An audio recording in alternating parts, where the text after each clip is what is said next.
Chapter 1, The Silver Cage. The scent of antiseptic and old linen clung to the night air, a sterile shroud over the small-town secrets Aria guarded. Outside the evergreen veterinary clinic, the world was a black velvet canvas stitched with frost. Inside, under the low hum of fluorescent lights, she polished a steel operating table, her movements precise and quiet. For 5 years, this night shift had been her armor, her cloak of invisibility. Stay unseen. Stay safe. Stay unclaimed. This was the mantra etched onto her soul, a shield against the dangerous currents of a world ruled by pacts and bonds.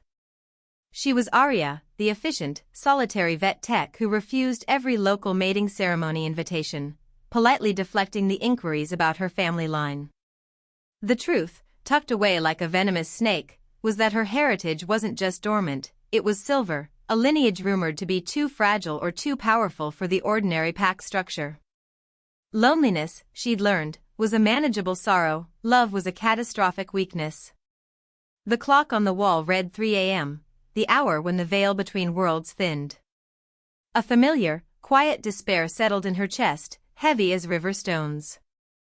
Just 6 more hours, she thought.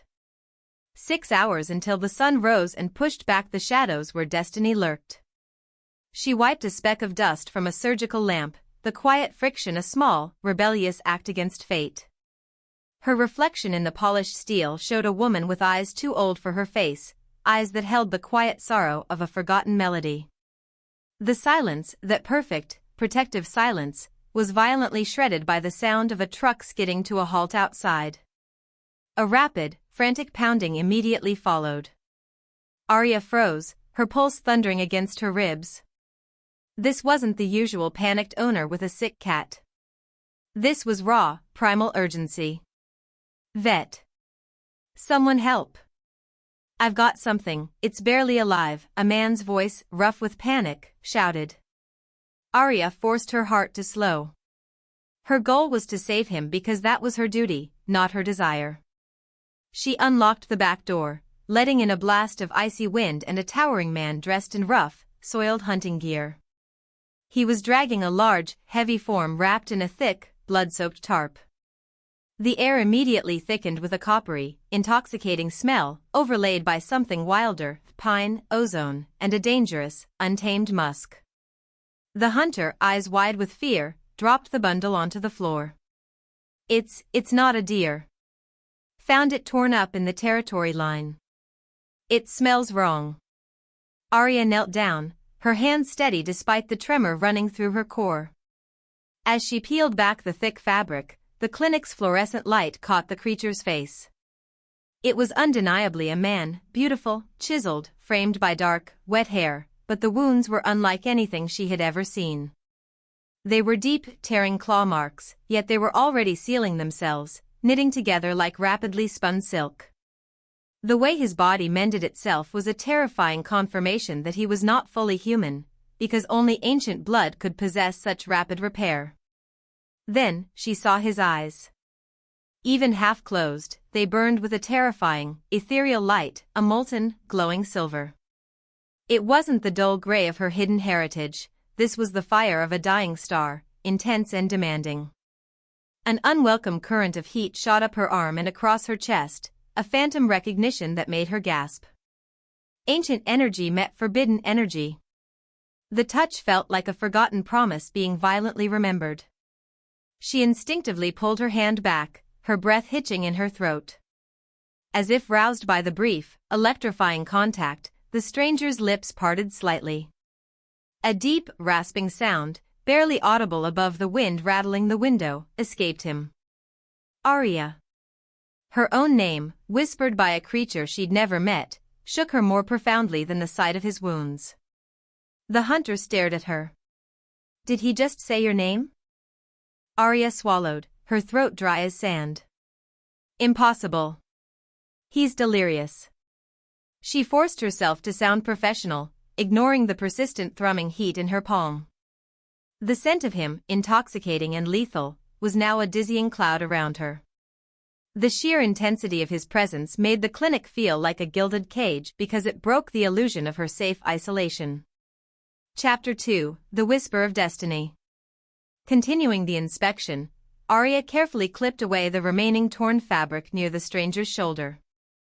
Despite the rapid healing, the sheer depth of the initial trauma suggested a desperate, losing fight. This man, whatever he was, carried the weight of something ancient and terrible. His powerful form, even in repose, radiated a potent energy because it demanded respect and attention. She noticed something else, a detail that sharpened the unsettling pull she felt, a crescent-shaped scar, old and white, just above his collarbone, a symbol she vaguely recognized from discarded pack scrolls her mother had possessed. No, don't look at it. Just treat the patient. She moved to sterilize the remaining superficial cuts, her mind a whirling vortex of questions. How could he know her name? The town was small, yes, but she was a ghost within it. Why did his silver eyes ignite that furious heat within her? It felt like standing too close to a roaring furnace, frightening, yet undeniably warm. The unwanted pull intensified with every professional touch she administered. The hunter, meanwhile, paced nervously by the reception desk. This thing. It fought like a demon.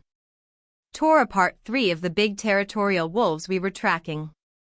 He rubbed the back of his neck, his gaze darting toward the stranger. No pack mark.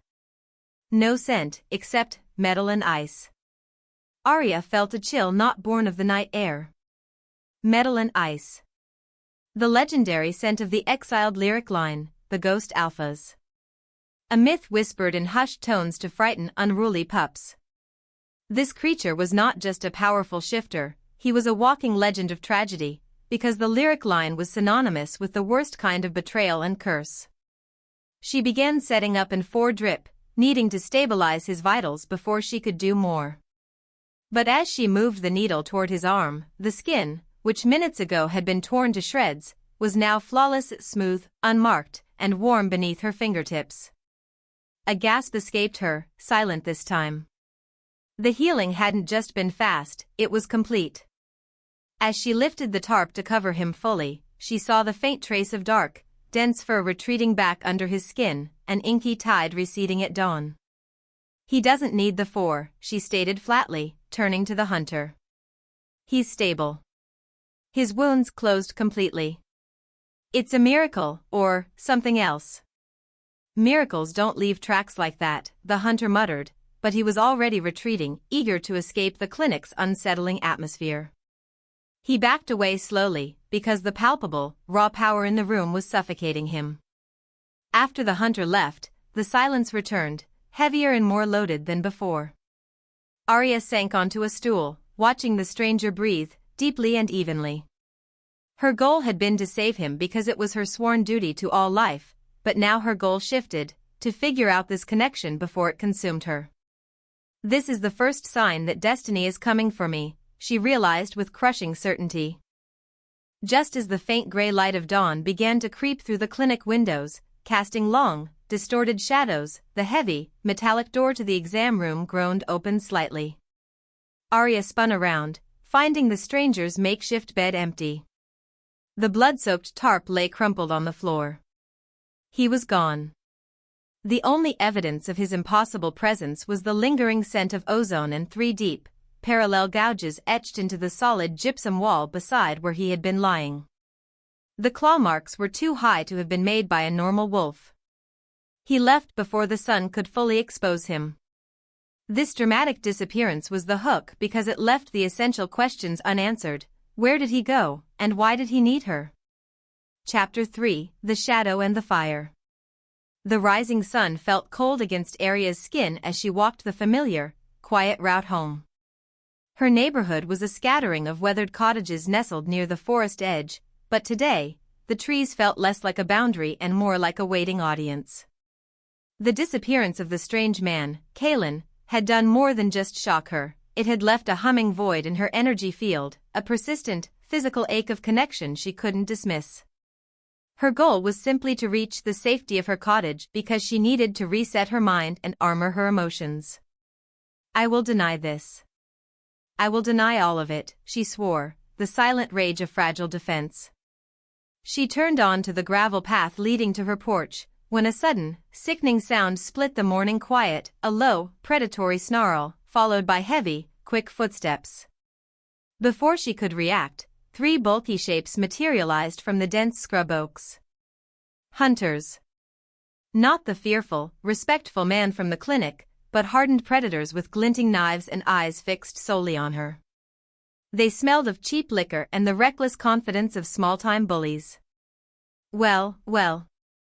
Look what we have here. Little lonely Aria, the leader sneered, blocking her path. The packless girl with the pretty silver eyes. We heard you're hiding something valuable, little bird. A cold, paralyzing dread gripped her. This was the moment she had trained her whole life to avoid, exposure. Her knees locked and her breath hitched, not in fear of death, but in fear of her hidden wolf being forced to surface. Don't shift. Don't fight. Stay invisible. She prepared herself to run, to scatter her scent and confuse them, knowing that even a glimpse of her silver energy would be a death sentence.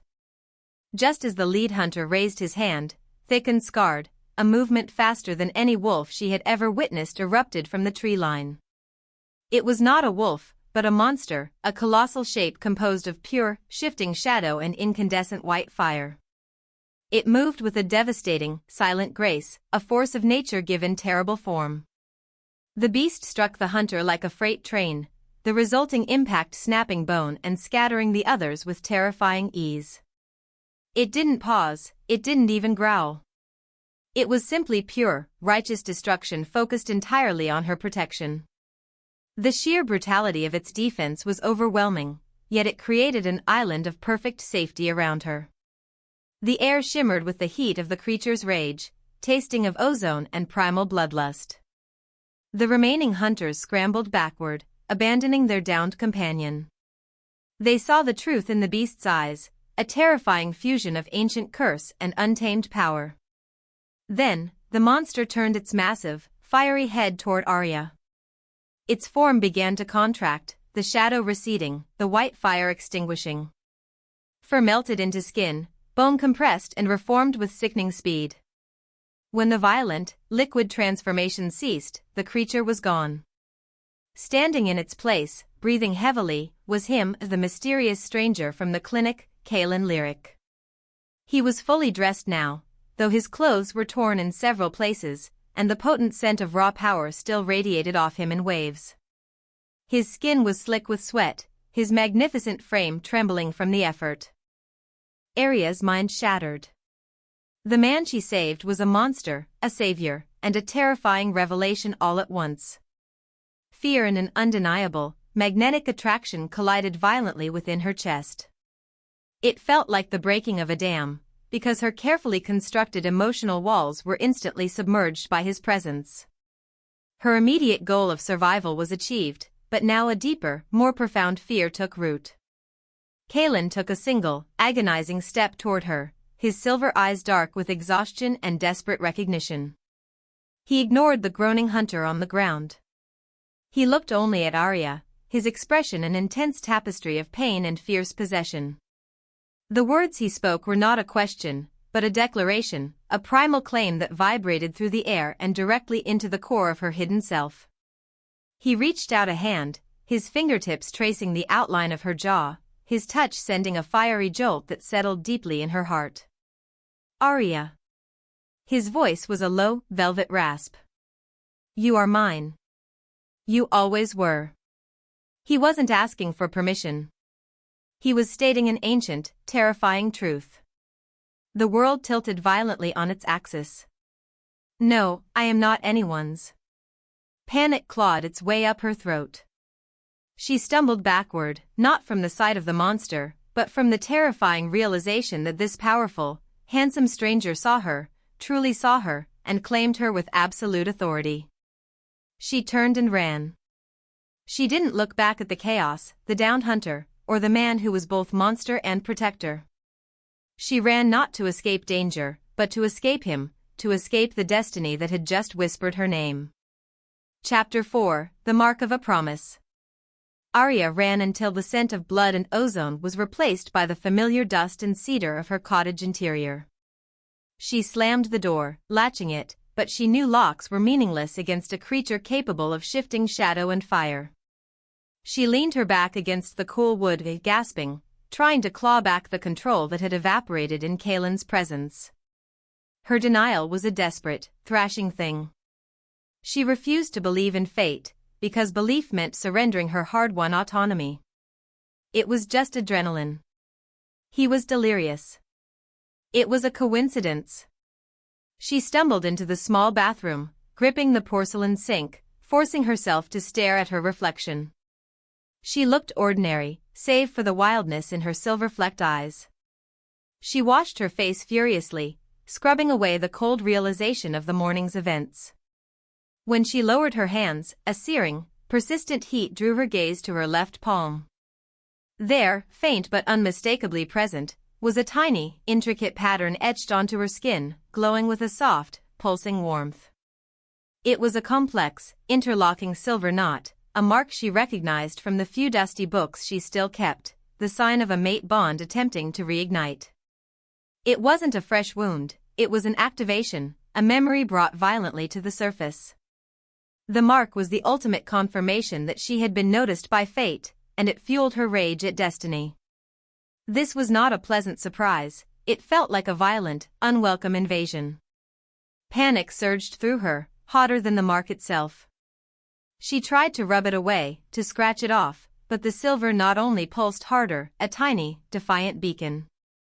"I am not destined for anyone," she screamed internally, her throat tight with repressed emotion. The rejection was sharp, visceral, and instantaneous. She hated this bond because it made her vulnerable, a target, and erased her lifelong efforts to be nobody. As if in direct, psychic response to her silent defiance, a sound ripped through the otherwise silent morning, a howl. It wasn't the triumphant roar of a territorial alpha or the mournful cry of a lost shifter. This sound was raw, deep, and laced with a terrifying, untamed sorrow, and it shook the very windows of her soul.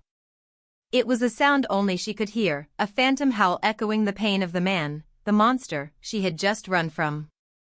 The sound was a hook, a question mark hanging in the air. Was that the curse, or was that Kaelen? She sank onto the cold tile floor, clutching her burning palm to her chest. She realized, with devastating certainty, that she was no longer alone in the world. The bond was a live wire, linking her irrevocably to a powerful, cursed man. The howl faded, but the silence it left behind was filled with a terrifying awareness. Kaelen was out there, broken and bound to her, and the whole world, hunters, packs, and forgotten prophecies, would soon know it.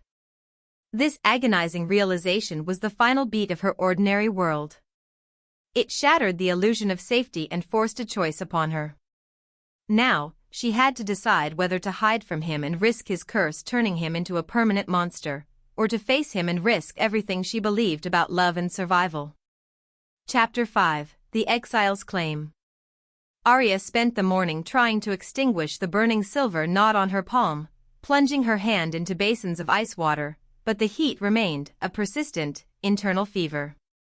The residual scent of ozone and primal dominance still clung to her clothes, a suffocating perfume of fate.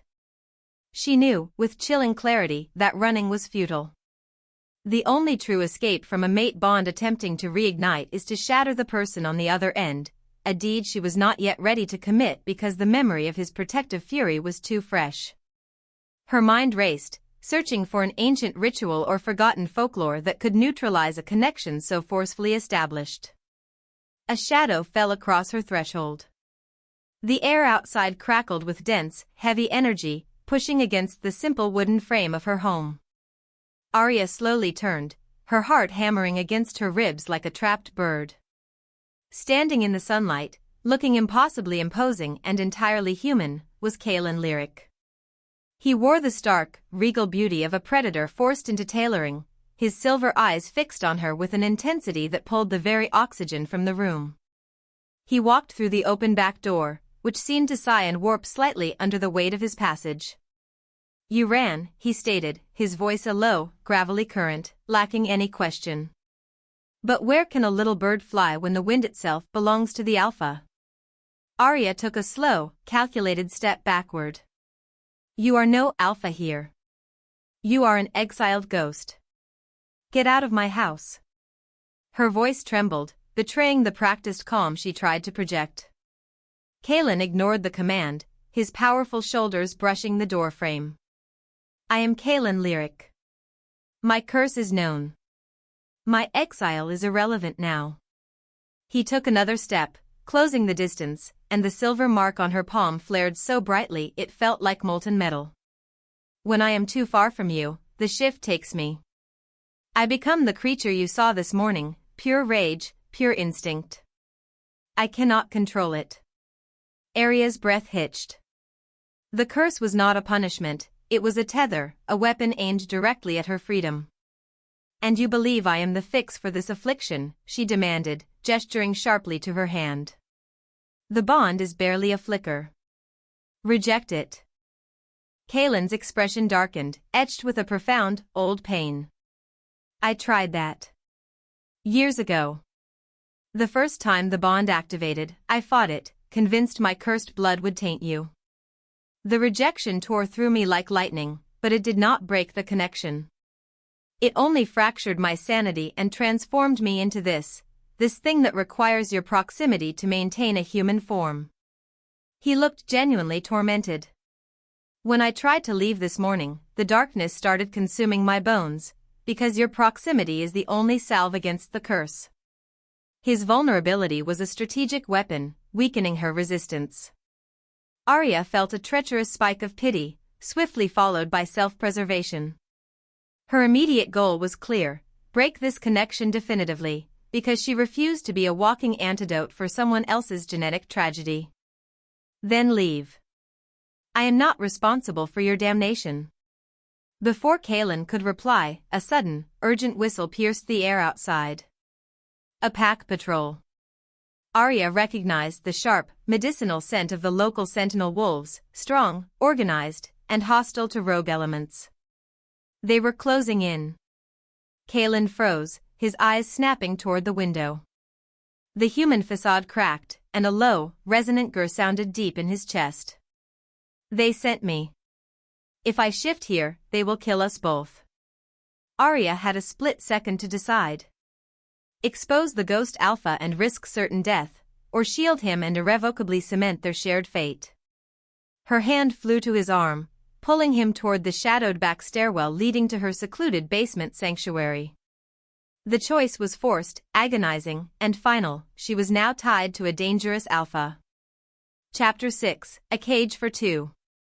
Propelled by sudden, desperate speed, Aria shoved Kaelen into the tight, dirt-floored space beneath her cottage. The air down here was thick with the scent of damp earth and the heavy perfume of winter apples, a stark contrast to the volatile ozone surrounding him. He towered over her in the cramped space, the forced proximity immediately amplifying the heat and frantic thrumming of the bond on her palm. She could feel the enormous, terrifying power coiled within his muscles, barely restrained by his current human shape. Quiet, she hissed, listening to the heavy boots and deliberate sniffing sounds of the patrol just outside the cottage walls. The sentinels moved with lethal efficiency, because they were hunting a rogue, and rogues never survived a capture. Kaelen leaned his head back against a cold stone pillar, his breath coming in ragged, shallow bursts. Even in the gloom, she could see the effort it took for him to hold his human form. Dark, thick veins began to protrude along his neck and forearms, throbbing visibly. The shadows seemed to elongate around him, a physical manifestation of the curse trying to drag him under. It is worse now, he choked out, sweat breaking out across his brow. The rejection earlier, when you ran, fractured the connection enough to let the monster gain ground. Now, the stress of this confinement accelerates it. His eyes were starting to glow again, molten silver spreading from the pupils. Aria watched, horrified, as his fingers elongated slightly, the nails darkening and sharpening into wicked claws.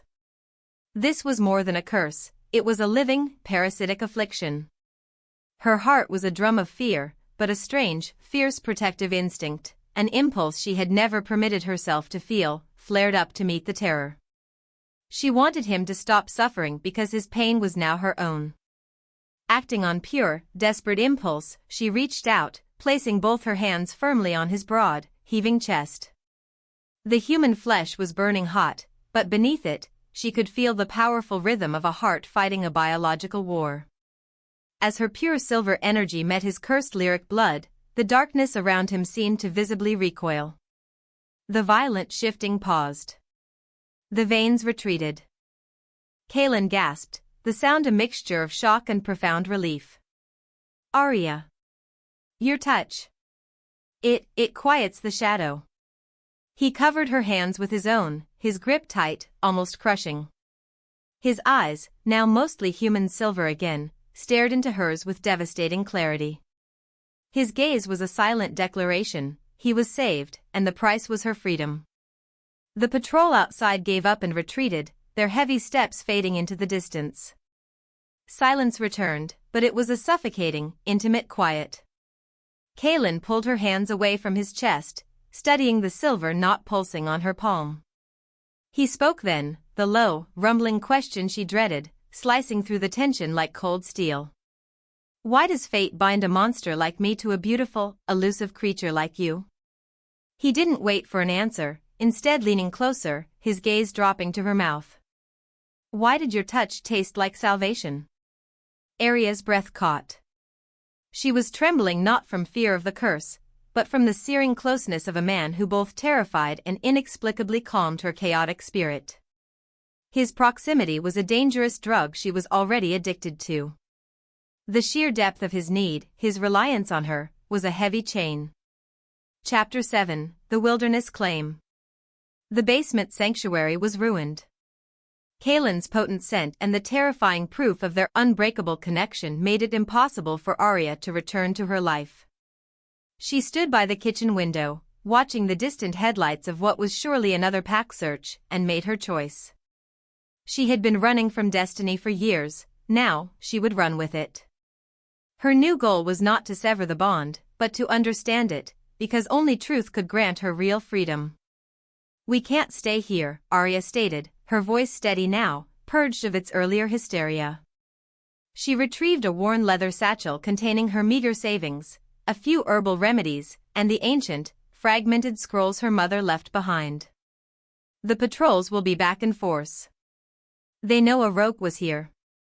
Kaelen stood by the door, having regained his composure, but the silver fire in his eyes never dimmed. He looked like an ancient king forced to wander the earth. Where will we go? The local packs will report my presence to the council. Every territory will be a trap. Aria met his gaze, the silver flecks in her own eyes hardening with resolve. Then we go where no one dares to claim territory, the abandoned peaks. The old boundary lands. They are cursed, rumored to consume any alpha who tries to settle there. A faint, predatory smile touched Kaelen's lips. A cursed alpha in cursed lands. Poetic. He moved toward her, his proximity an electric hum. If we are to survive this journey, you must accept what we are. You are my anchor, Aria. He lifted her chin, forcing her to hold his gaze. My sanity hinges on your breath. I accept nothing but survival, she countered fiercely, trying to ignore the heat radiating from his touch. We are partners in escape, nothing more. Do not presume ownership. Presumption? Kaelen's voice dropped, rich and dangerous. I fought my way back from the brink of a monster just to stand here with you. That is not presumption, that is fact. His claim was not possessive in a cruel sense, but deeply primal, born of profound need. Before they could argue further, the crunch of gravel signaled another, closer arrival. This time, it wasn't a patrol. It was a group of well-armed, professional hunters, the kind who worked for the council, specializing in terminating rogue shifters. We leave now. Aria grabbed his wrist, her touch already an instinctive reflex to calm his rising anxiety. She wrenched open the back door and plunged into the dense, frozen woods. The forest was a maze of shadows and snapping twigs.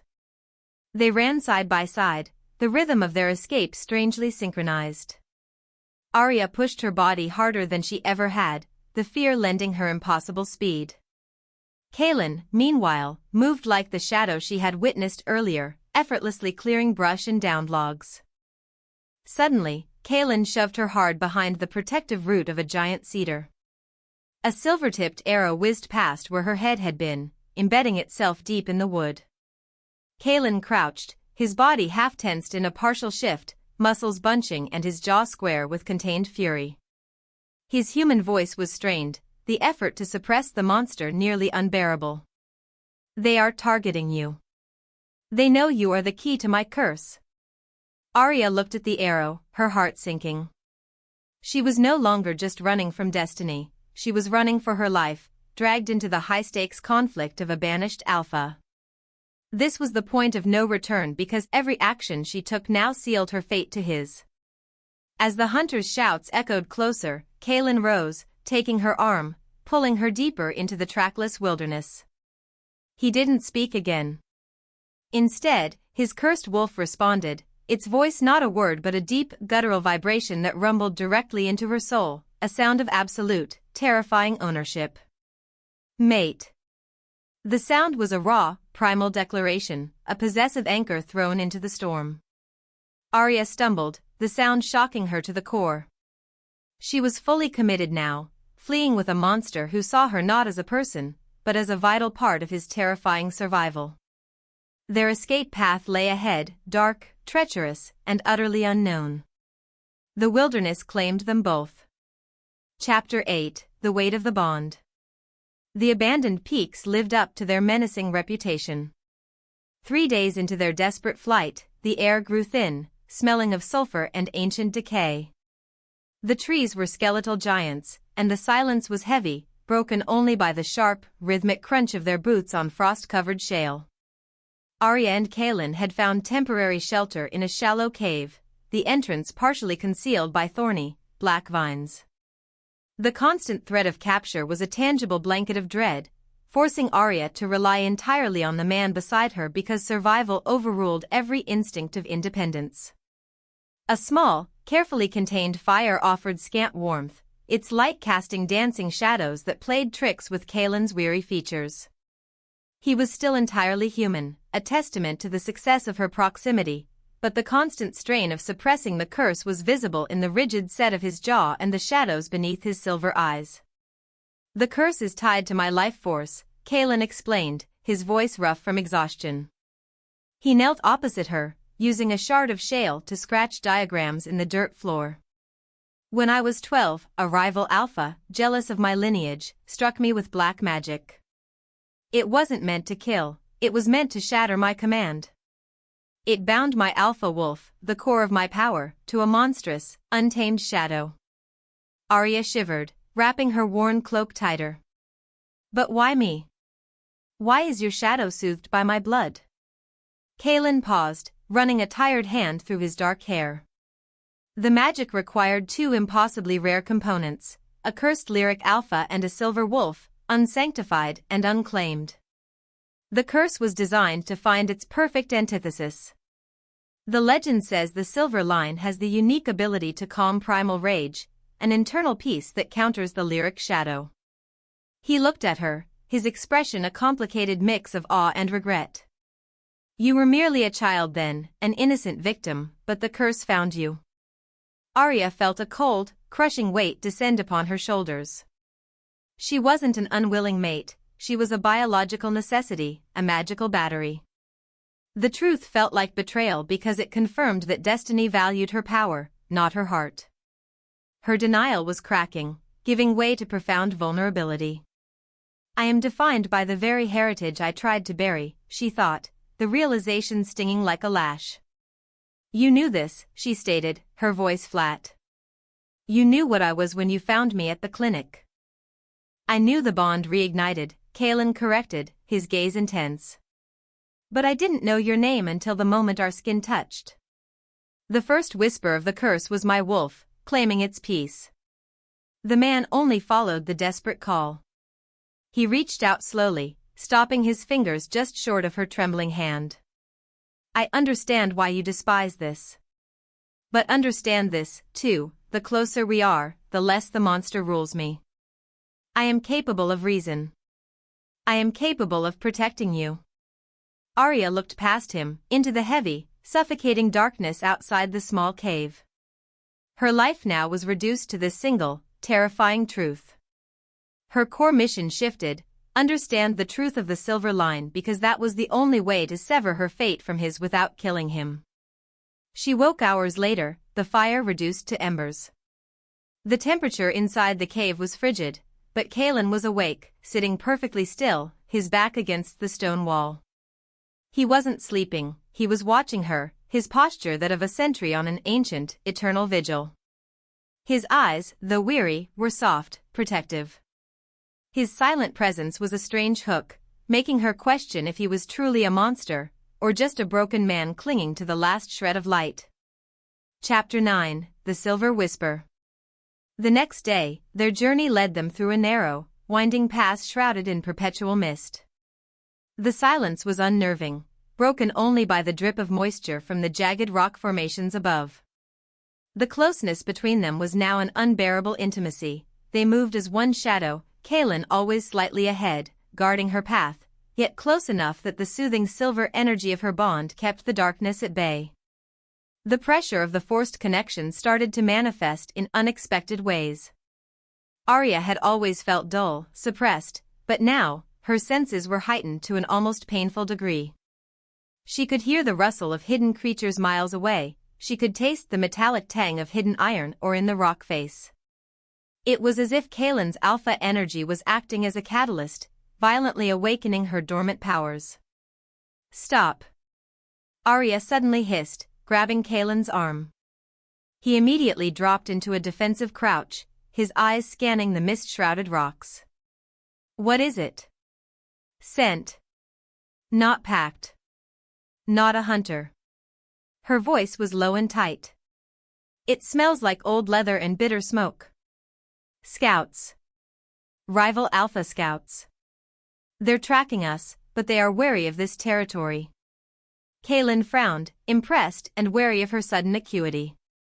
"I didn't catch that until just now. Your senses are sharper than a standard wolf's, even my own."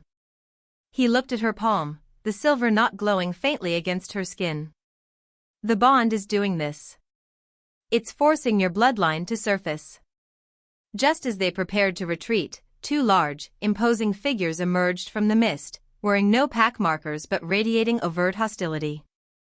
They were testing the boundary of the cursed peaks, clearly sent to verify the rumors of the Ghost Alpha's presence.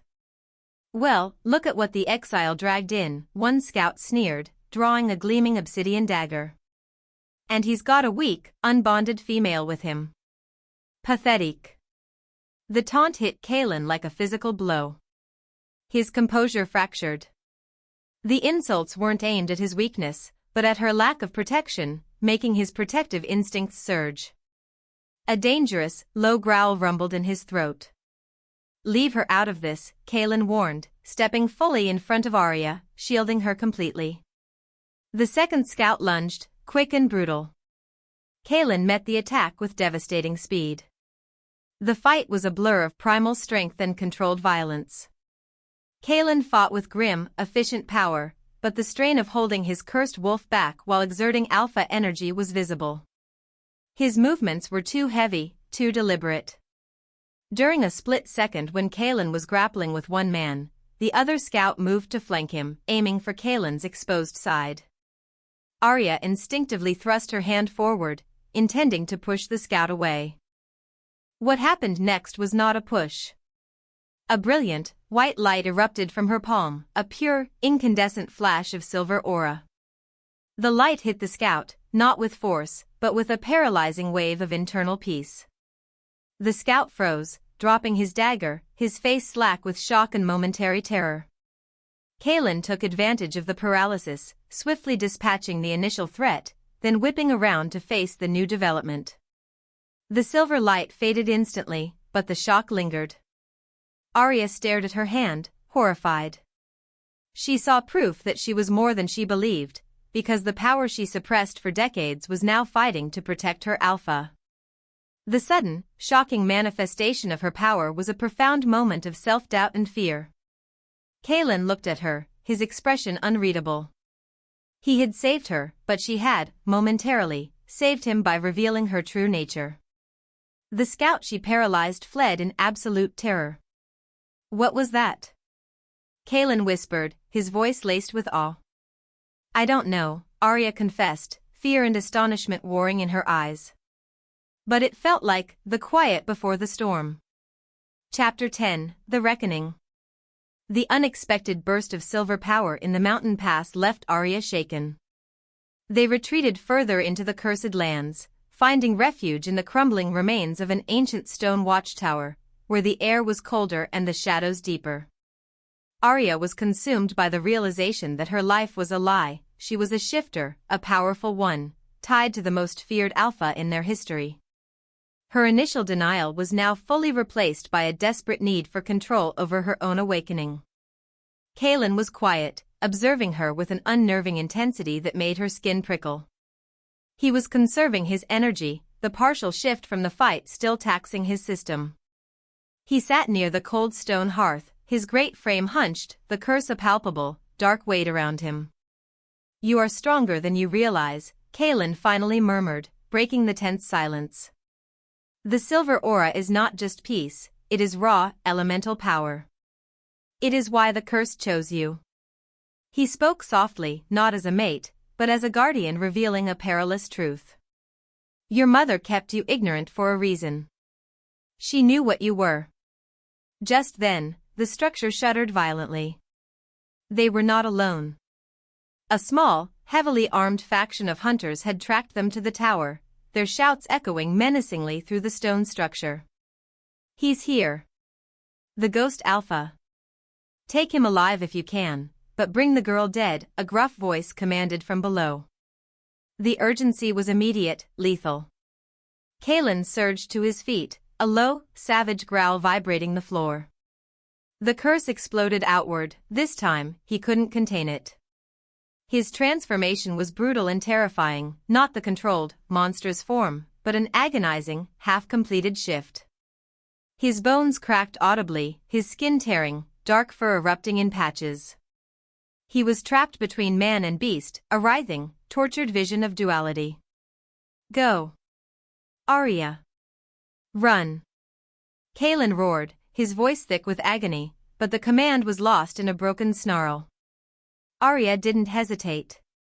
She knew running would doom him, the separation would complete the monstrous transformation.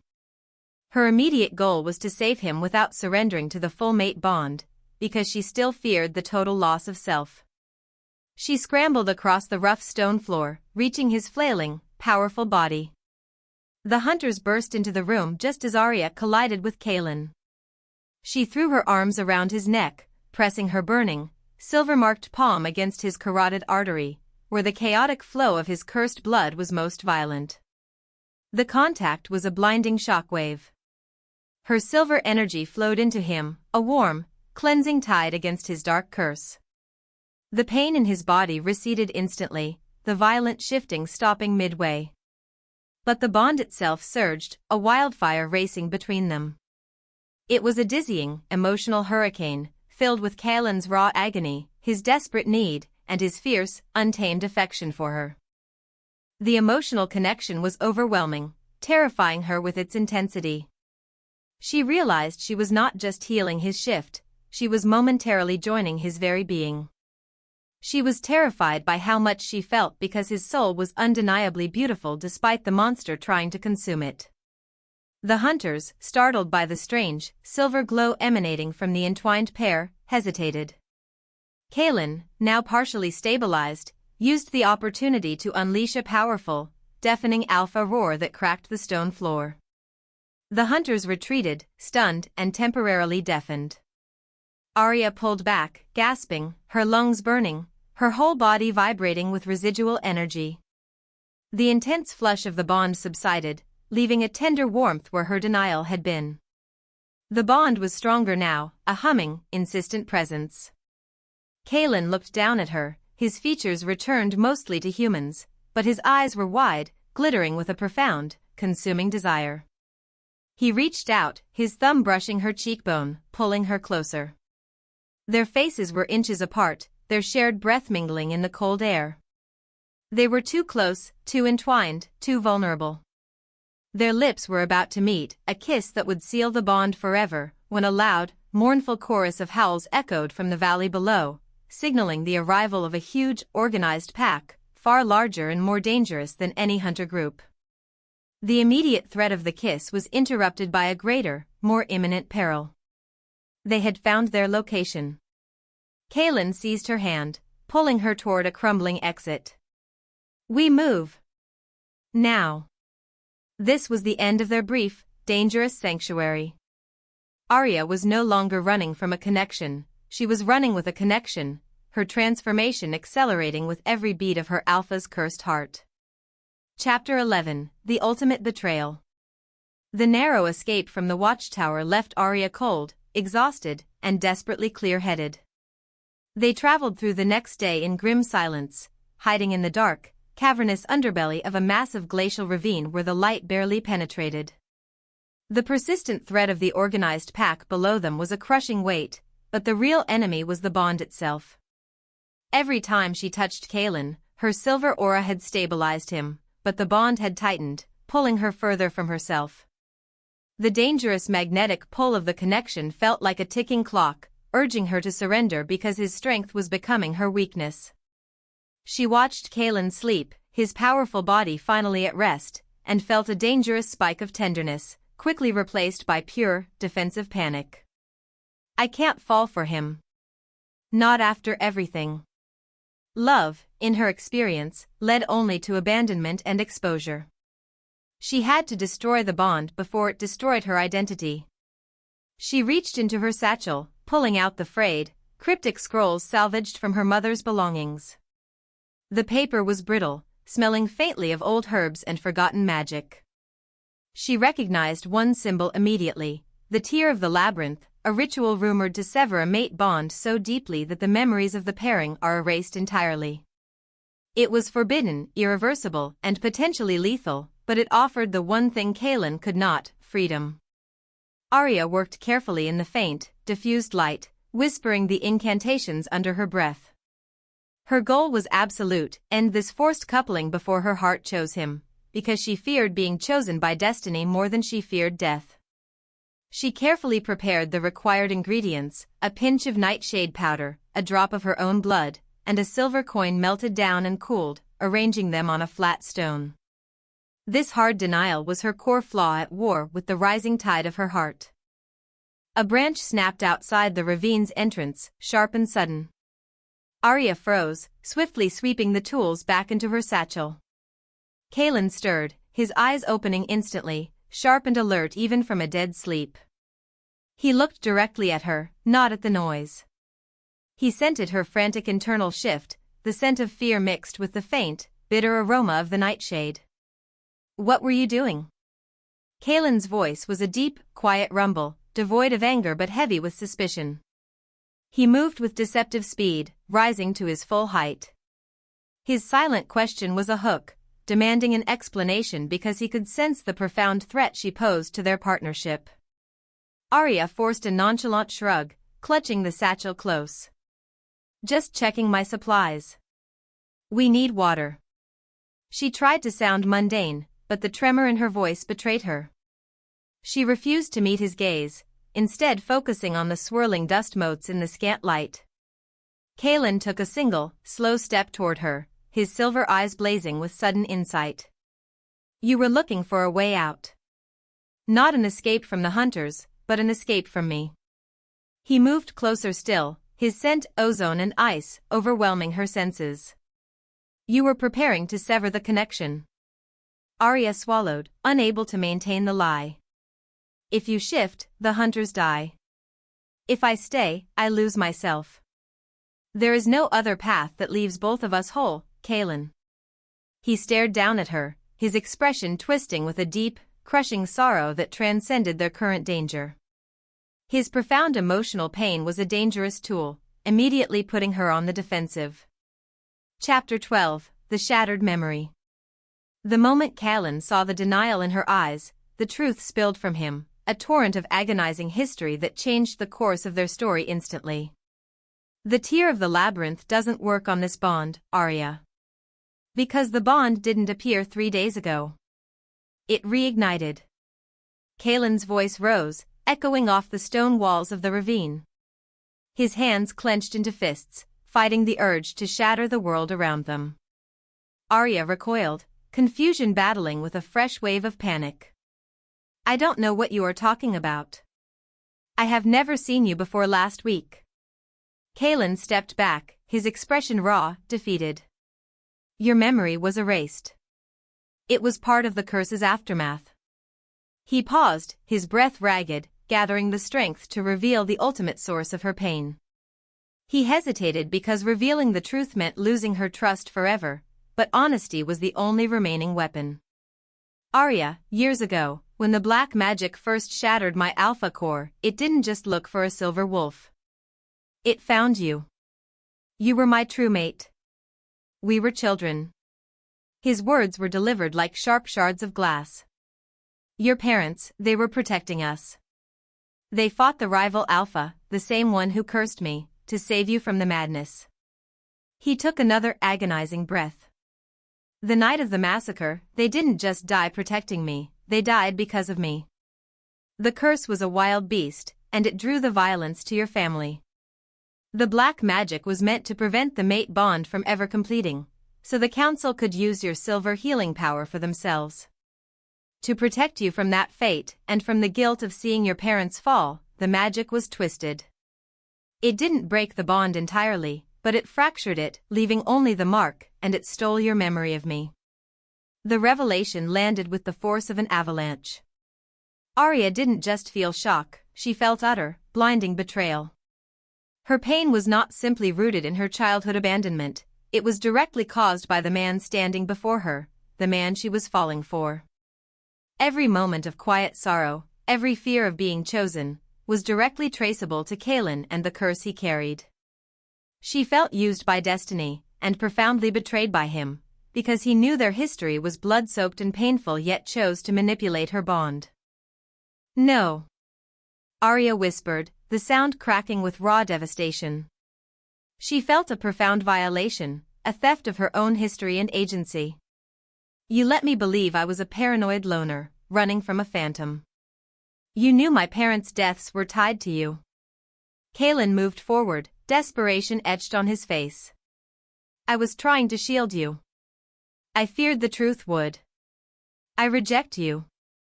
Aria screamed, the words tearing from her throat with absolute conviction. It wasn't just a verbal statement, it was a furious, physical rejection of their forced history and her stolen past.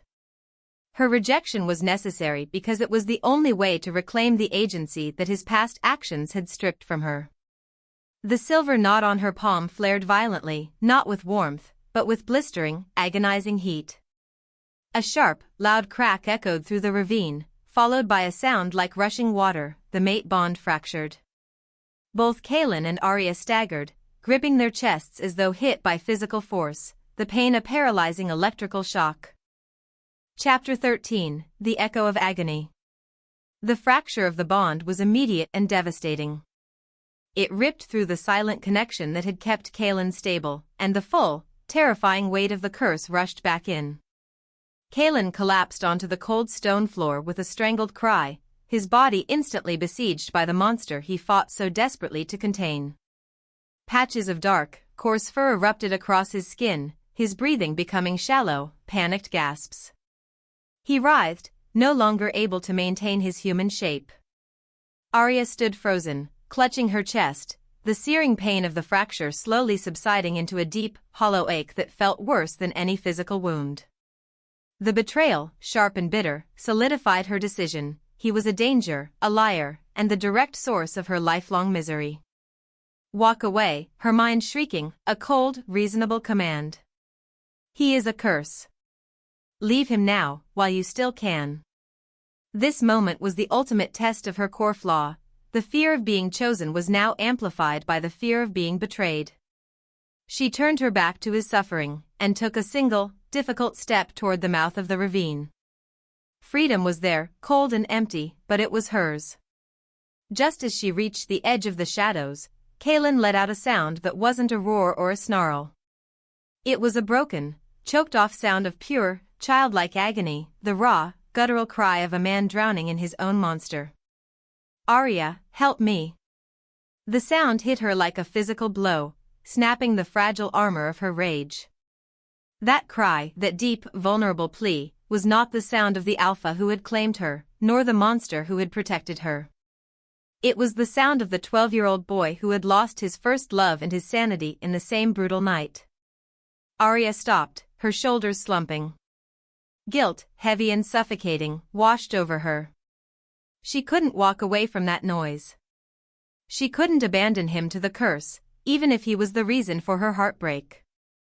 Her self-preservation instinct was at war with a strange, emerging compulsion to save him, because his suffering was undeniably hers.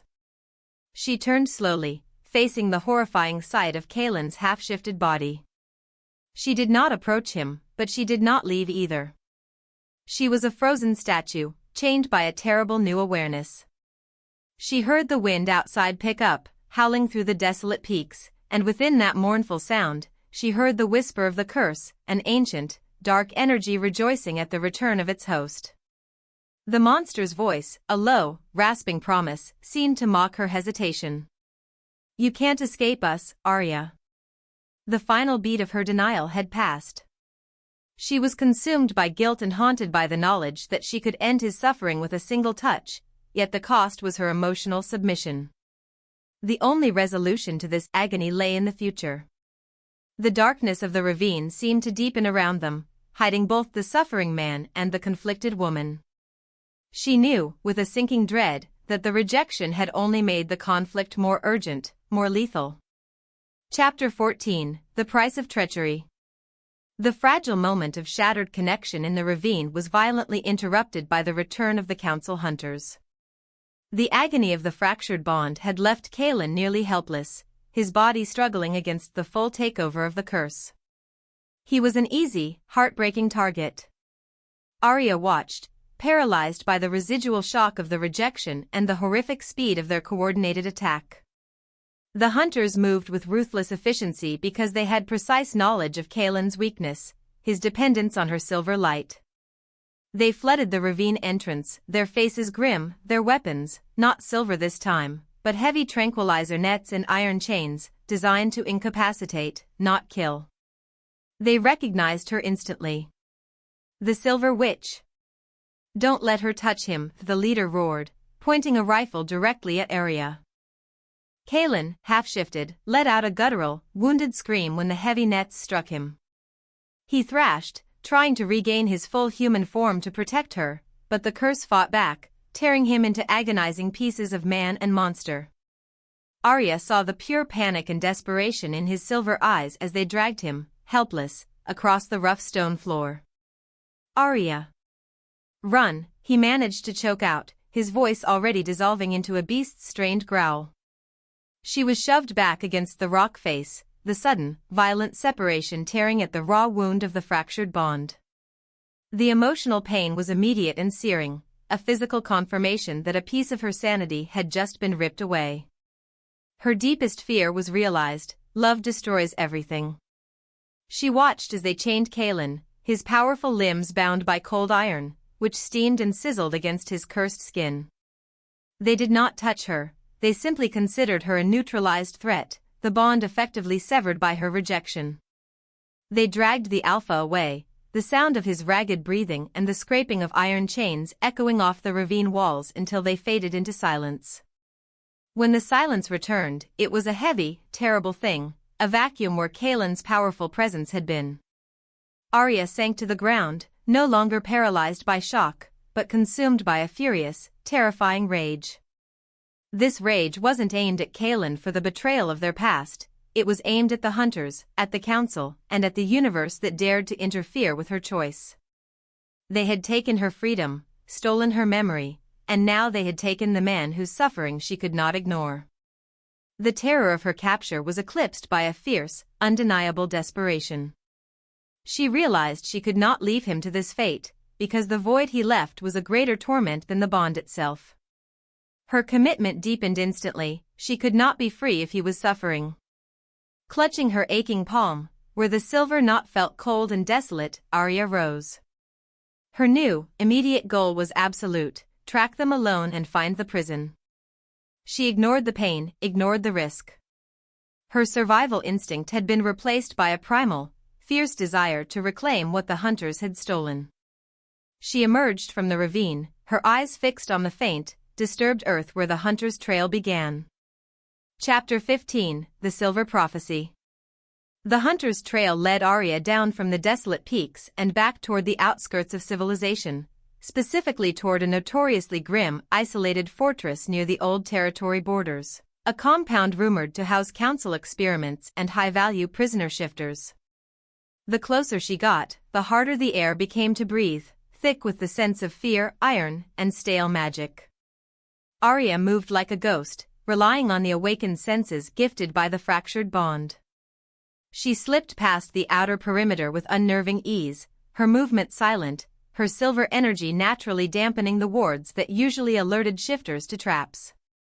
The forbidden heritage she had suppressed for years was now her greatest weapon, because it allowed her to navigate the defenses meant for ordinary wolves. She found a ventilation shaft leading down into the fortress's subterranean levels and slid into the darkness, the cold metal grating scraping against her skin. The smell of Kaelen was stronger down here, a potent mix of ozone, blood, and pain that made her stomach clench with visceral agony. Following the scent, she arrived at a large, dusty chamber that seemed to serve as the facility's archives. Scattered across a heavy wooden table were scrolls, maps, and detailed, gruesome drawings of cursed shifters.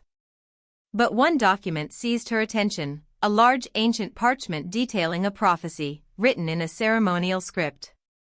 She quickly scanned the text, her mind racing to translate the archaic language. The central thesis was chilling: the ghost alpha, bound by the shadow curse, can only be unbound by the touch of the unclaimed silver.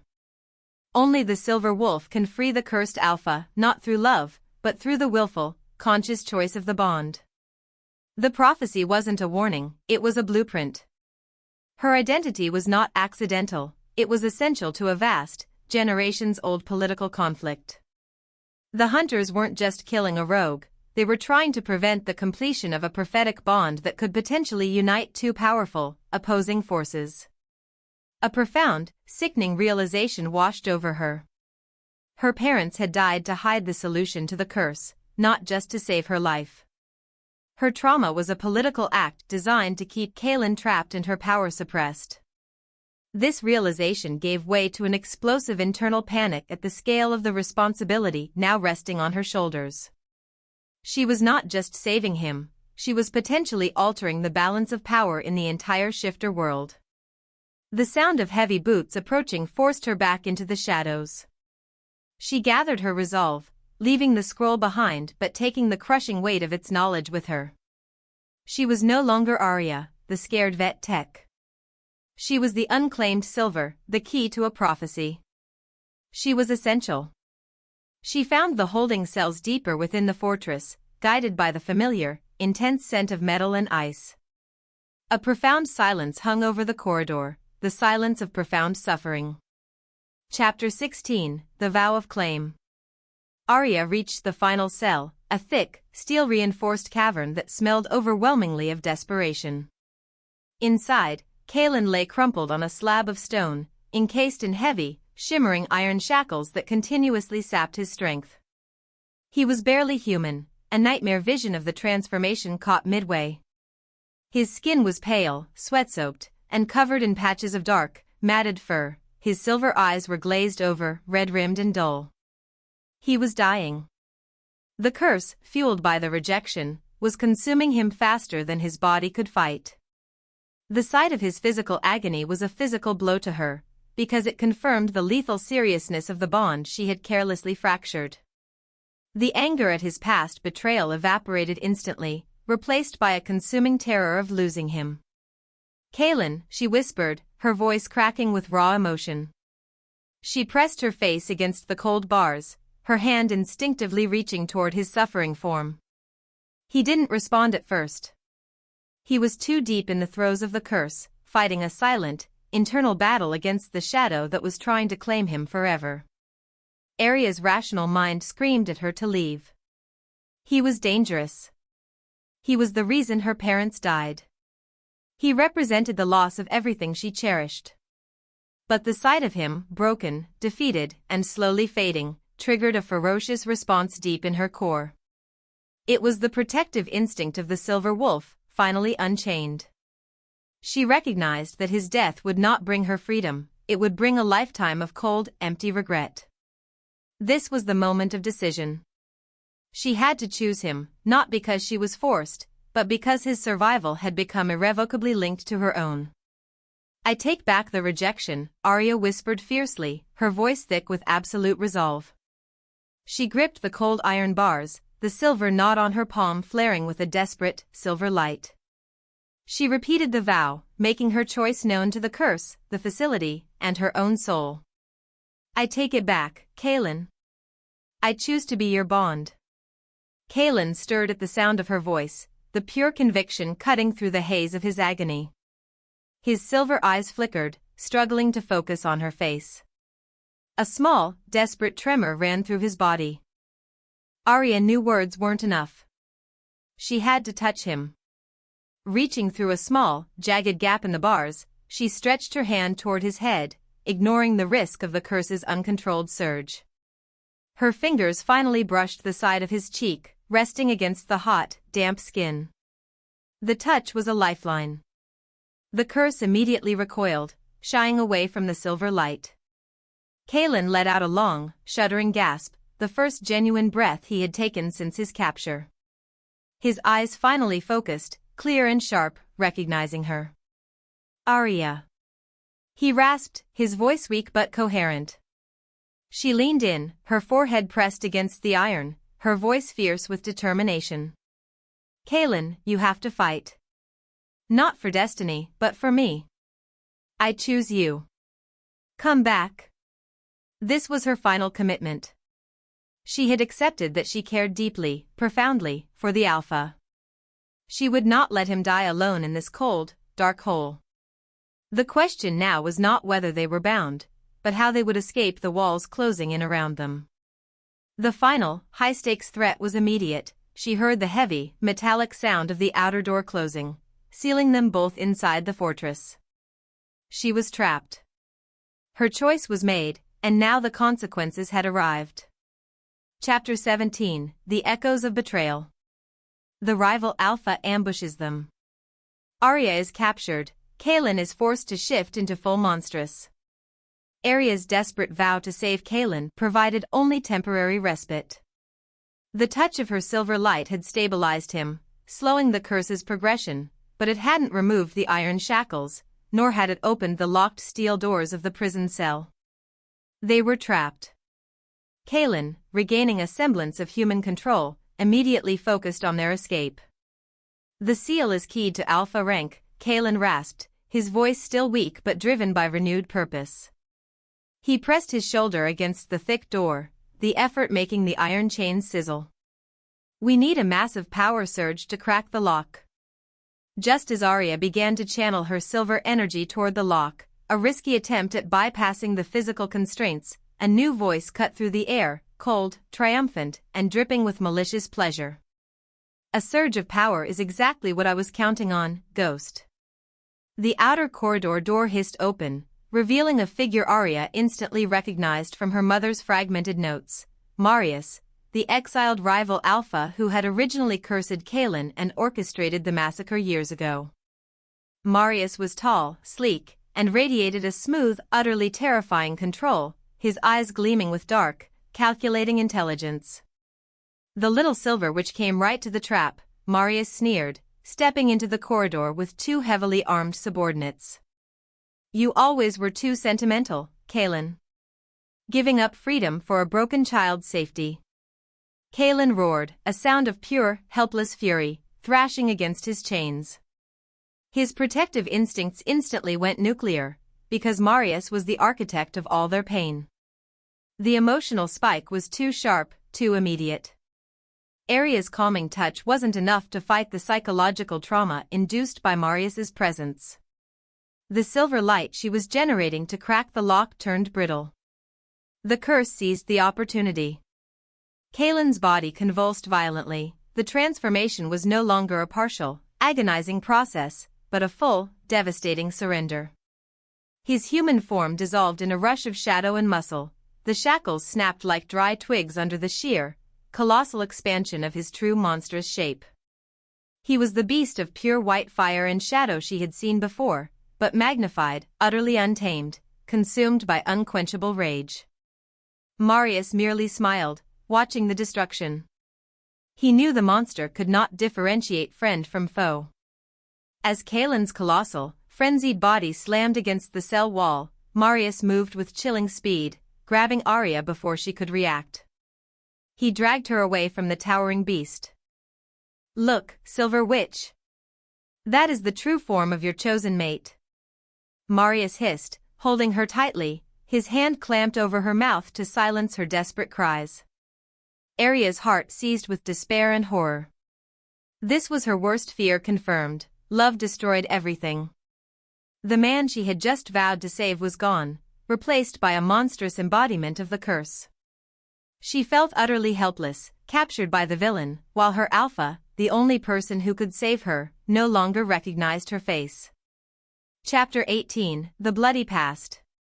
Marius dragged Aria through a labyrinth of dusty, torchlit tunnels beneath the fortress, ignoring the devastating roars echoing behind them as the cursed monster tore the prison cell apart. He shoved her roughly into a small, cold chamber, binding her hands with thin, silver-laced cords that neutralized her minor abilities. Marius leaned in close, his breath hot and unpleasant, his gaze triumphant. "You need to understand your role, little healer. You aren't a heroine. You are merely the trigger." Aria spat defiance, struggling against the cords. "Why me? Why destroy his mind just to bind him to me?" Marius laughed, a dry, cruel sound. "The silver line is the only defense against the lyric madness. If Kaelen dies, his power merges with the shadow curse, creating a sentient weapon no one can control. If he lives, he needs you to maintain his sanity. So, I engineered a dilemma, trapped the two most powerful beings in one chain of agony." Then came the true, gut-wrenching reveal, delivered casually, as if discussing the weather. "The night of the massacre? Your mother, a beautiful fool, stood between Kaelen and my blade. I didn't mean to kill them both, but she fought me to prevent me from stealing Kaelen's heart." He paused, savoring her pain. He deliberately recounted the gruesome details because he wanted to break her emotionally, not just physically. It was poetic. They died so he could live, and in doing so, they created the very anchor that guarantees his survival and your eternal suffering. The information hit Aria not as news, but as a shattering memory finally slotting into place. The missing pieces of her childhood trauma coalesced. Kaelen wasn't just responsible for the curse that drew the violence. Her parents had been killed while actively protecting him from the man standing before her. A crushing wave of emotional devastation rendered her mute. She was broken, emotionally gutted, because the man she was willing to die for was the direct, albeit unintentional, reason she became an orphan. The injustice was monumental, the betrayal total. The core emotional question, why save him now, shrieked through her mind. Marius stepped back, satisfied with the devastation wrought by his words. "Now you know the truth. You are bound by death, not love. You were born only to be destiny's pawn." He turned, heading toward the doorway. "Enjoy the screams of your monster. He is coming for you, and he won't know your face." Aria was left alone, slumped against the stone wall, the silver cords biting into her wrists. She had reached her lowest point. Her original flaw, the fear of being chosen, was fully exposed and justified. She was ready to stop fighting. The walls of the chamber seemed to bleed shadow, and then, she heard the beast's low, chilling howl, not a hunting cry, but a sound that was raw and pathetic, sounding exactly like Kaelen crying in profound confusion and pain. Chapter 19, The Protector's Memory. Aria stopped fighting fate. She slumped further, her energy draining away into the silver cords. She closed her eyes, accepting the quiet surrender. The crushing weight of the past had proven Marius right. She was simply a tool, a beautiful, powerful cage for the ghost Alpha's curse. She was born to be Destiny's pawn, and that was that. I am ready for this to end, she thought, the resignation of a cold, smooth numbness settling over her heart. The emotional descent was complete, she had hit bottom. She let the pain flow because it was easier than fighting the immutable laws of her cursed fate. The deep, rumbling vibrations of the monstrous wolf's footsteps grew louder, closer, shaking the very stones of the chamber. He was near. This was the end. She braced for impact, ready to accept death, ready for the curse to finally consume her. In the profound darkness of her surrender, a faint, pure image pierced the gloom, unbidden and sharp. It wasn't the monster's rage or Kaelen's recent betrayal. It was a memory, suddenly vivid, untouched by the erasing magic. She saw a field bathed in moonlight, a sound of distant, terrifying screams, and the smaller, terrified form of her younger self. She remembered the sight of the rival Alpha, Marius, towering over her with a silver blade. And then, standing between them, was young Kaelen. Not the cursed man, but a fiercely protective boy of 12, his clothes stained with mud and blood, his eyes blazing with an alpha light that was pure, untainted, and entirely focused on her safety. He wasn't her destroyer. He was her protector. The memory was fleeting, but its impact was tectonic. Kaelen had not been the cause of the curse, he had been the victim. He had not abandoned her, he had been protecting her from the true betrayer. She realized she had been judging the current man by the ancient wound of the past, because the stolen memory twisted her perception of his original intent. The truth galvanized her. Her memory had been stolen, not by Kaelen, but by Marius, to ensure she would reject him, allowing the curse to run rampant and turn Kaelen into the perfect weapon. Marius was the puppet master. The raw fury of the monstrous wolf's approach was deafening now. The wall adjacent to her chamber cracked, showering her with dust. The monster was here. But Aria was no longer afraid. She opened her eyes, the silver flecks in them burning with a quiet, fiery determination. She was done being a pawn. She stood up, pulling against the silver cords, her gaze fixed on the cracking wall. She had fallen to despair, and now she would rise, reclaiming her power, her memory, and her chosen mate. The challenge was immediate, the monster was about to break through the wall. Chapter 20, The Rising Silver. The realization of Marius's manipulation, the knowledge that her childhood memory was stolen to ensure her rejection of Kaelen, ignited a powerful, purifying rage in Aria. She was no longer fighting fate, she was fighting the architect of her suffering. The quiet surrender of the previous hour was violently replaced by fiery determination. She chose to reclaim her power and history because living in ignorance was a betrayal of her parents' ultimate sacrifice. The massive stone wall before her chamber began to buckle and crumble under the monstrous Alpha's relentless assault. Dust rained down in suffocating clouds, but Aria stood firm, focusing her entire being on the thin, silver-laced cords binding her wrists. The cords, meant to neutralize a simple shifter, were no match for the raw, focused power of a fully awakened silver wolf. She channeled the primal energy that Kaelen's presence had awakened within her. The silver knot on her palm blazed, not with agony, but with immense, controlled heat. She visualized the bond, the true bond of the protective boy and the silver child, and rejected the parasitic lie Marius had created. She channeled this power with absolute conviction, knowing that true love demanded action, not passivity. With a sharp, almost silent exertion of will, the silver cord snapped. The silver light surrounding her intensified, creating a shimmering, protective cocoon of brilliant, clear energy. The wall finally gave way with a tremendous, grinding roar of falling masonry. Standing in the newly created breach was the full, terrifying embodiment of the shadow curse, Kaelen.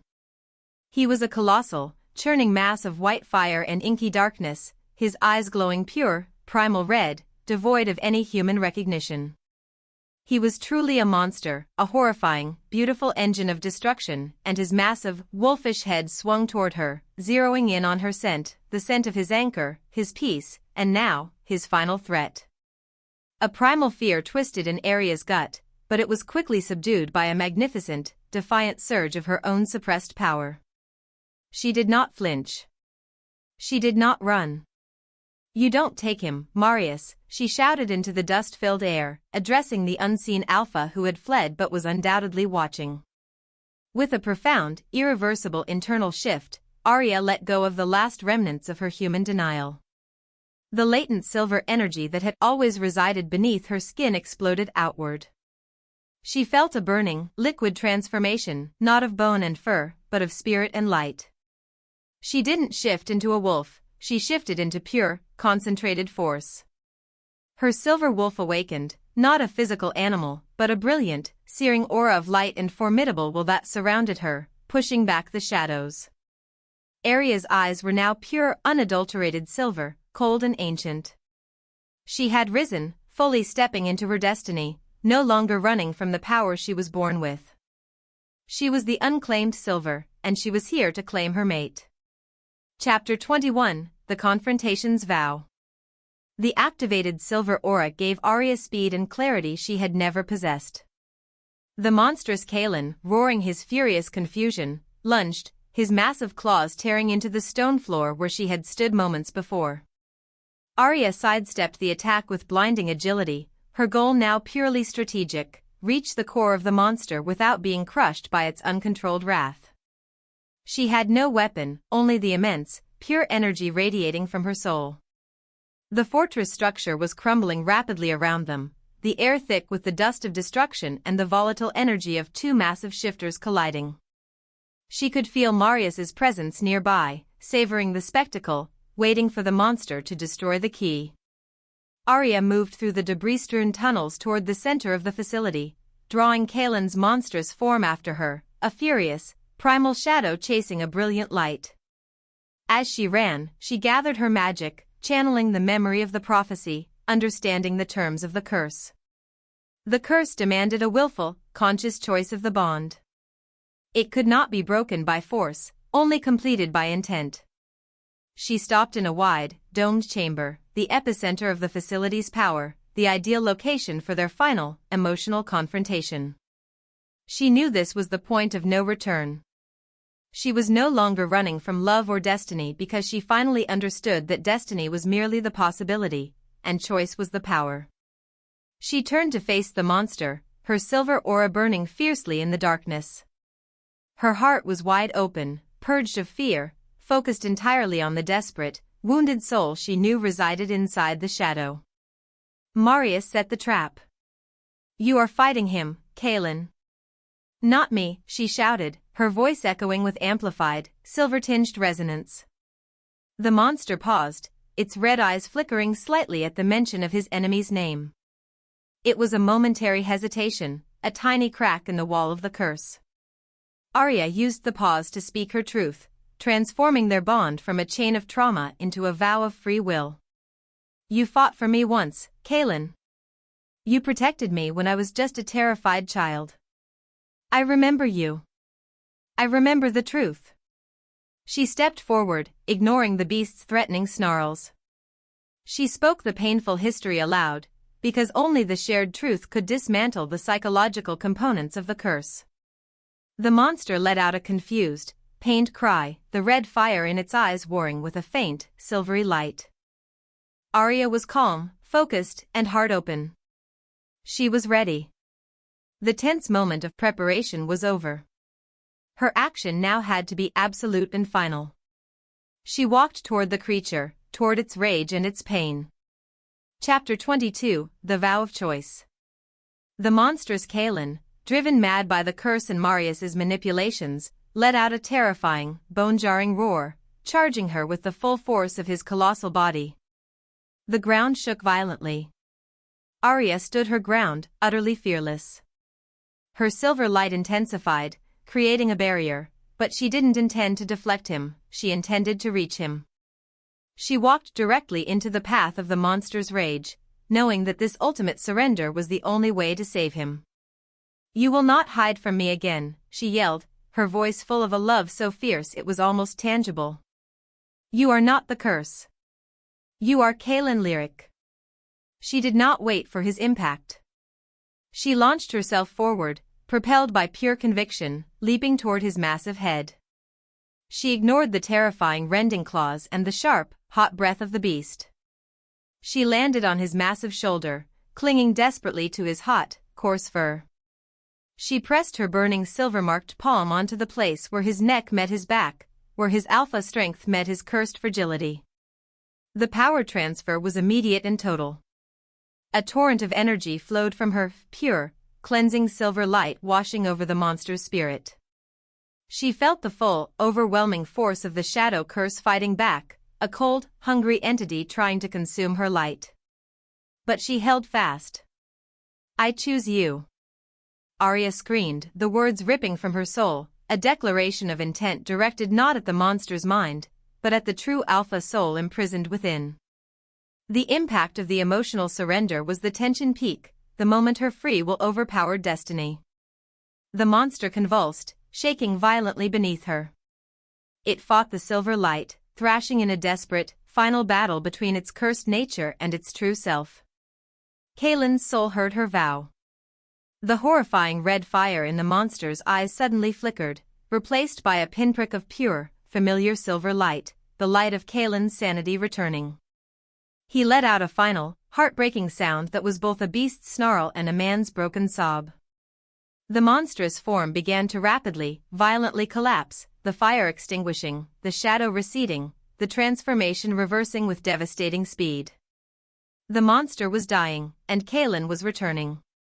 Aria held on, bracing for the inevitable collision of the two worlds. The climax was moments away. Chapter 23, The Unbreakable Vow.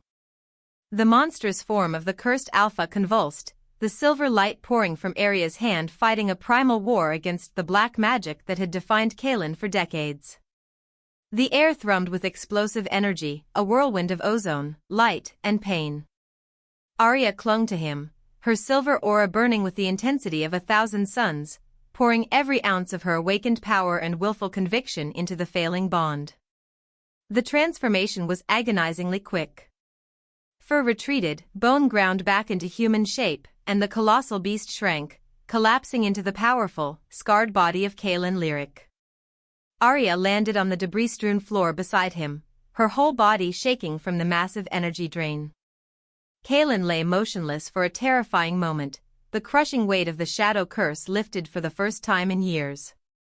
Aria crawled to him, frantically checking his pulse, the fear of losing him, not to the enemy, but to the process, a sharp, cold spike of dread. His silver eyes fluttered open, clear and deep, devoid of the red madness. They focused entirely on Aria's face, tracing the lines of exhaustion and fierce love. He was human. He was whole. Gathering the last reserves of her strength, Aria placed her palm, the silver knot now pulsing with a steady, warm glow, directly over his rapidly beating heart. This was not a touch for healing, it was the final, crucial step of the prophecy. It was the free choice. "The curse is broken," she whispered, her voice rough with triumph and profound relief. "But the bond is a choice. My choice is absolute, Kaelen." She looked directly into his soul, allowing him to see every facet of her reclaimed identity, every memory of their shared, painful history. She spoke the ancient vow, transforming the accidental union into an eternal claim of free will. "I choose you, not fate. Not prophecy. You." As the words left her lips, a final, blinding burst of silver light erupted from their entwined hands, crashing against the remaining fragments of black magic clinging to his spirit. The curse shattered, its energy dissolving into harmless smoke. The silence that followed was immense, heavy with catharsis and the promise of rebirth. They collapsed into each other, Kaelen's arms locking around her with a fierce, possessive tenderness that felt both final and utterly safe. He buried his face in her hair, breathing in her scent, pine, rain, and the pure, intoxicating smell of her silver aura. His embrace was a fortress against the cruel world. Chapter 24, The Gentler World. The air was still thick with dust and the scent of battle, but the terror was gone, replaced by a deep, trembling joy. Kaelen held Aria against his chest like she was the only thing standing between him and oblivion. The sounds of external chaos quickly followed. The council hunters, realizing the monstrous weapon was gone and the prophecy fulfilled, fell back, their retreat disorderly and complete. Marius, robbed of his ultimate trap, was nowhere to be found, retreating into the shadows to scheme a new offense. Their immediate threat was defeated. Kaelen pulled back slightly, his eyes still shining with an intensity that made her weak, but the frantic hunger was replaced by reverence. He gently touched the bruise on her cheek where Marius had held her, his thumb tracing the delicate curve of her jaw. His movements were slow, careful, because he finally possessed the capacity for tenderness, unclouded by the monster's desperation. "You saved me," Kaelen murmured, his voice husky with unshed emotion. "You chose the man over the destiny that bound us." He let out a long, shuddering sigh of relief. Aria leaned into his touch, the exhaustion settling deep in her bones. "I chose the boy who tried to shield me, Kaelen. The betrayal was Marius's, not yours." A tender, fragile moment stretched between them, filled with the promise of a future they had fought relentlessly to deny. The world shifted into a gentler, more peaceful place now that the shadow curse was finally expelled. Then, Kaelen asked the question she knew had to be answered, his voice soft, almost hesitant, betraying a fear deeper than any physical pain. "After everything you learned, every choice you were robbed of, every sacrifice, do you regret choosing me?" He searched her eyes, waiting for a final, honest rejection that would crush him, yet give her freedom. Aria looked at the undeniable, beautiful truth of him, the man of noble sacrifice, the protector, the one broken soul whose peace was tied to hers. "Never," she stated clearly, the word ringing with finality. She did not regret the choice because choosing him was the truest claim of her own identity. Chapter 25, The Heart's Home. The ensuing days were spent in quiet retreat, recuperating in a small, hidden cave near the boundary of the abandoned peaks. The mountain air, once thick with foreboding, now felt crisp and clean, the remnants of the curse replaced by the pure, life-giving aura of Aria's silver energy. Aria and Kaelen stood together on a high, wind-swept ridge overlooking the valley, the abandoned territory they had once fled through. Now, it was theirs, unclaimed by pacts and purged of dark magic. Their hands were linked, the silver knot glowing steadily, a permanent fixture of their conscious, mutual choice. Aria's silver wolf was fully integrated into her being. She felt powerful, connected, and utterly at peace. She was no longer running. Kaelen, his alpha core restored and untainted, stood straight, radiating a quiet, magnificent strength. He was a ghost alpha no longer, but an alpha with a new, vast, unclaimed territory, waiting only for her decision. He turned to her, his expression one of profound, adoring worship. He did not issue a command, he offered a sanctuary. "This land is ours, Aria. What do we do now?"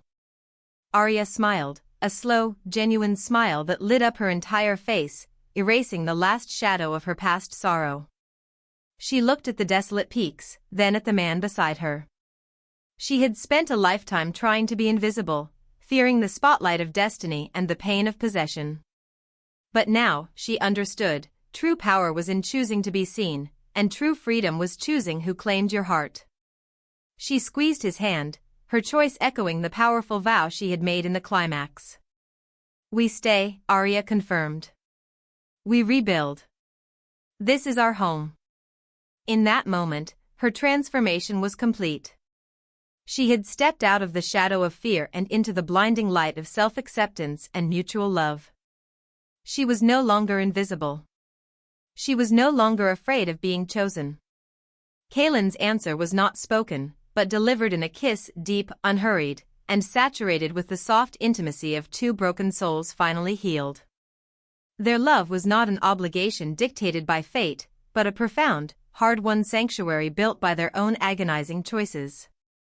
The prophecy had brought them together, but their free will had bonded them forever.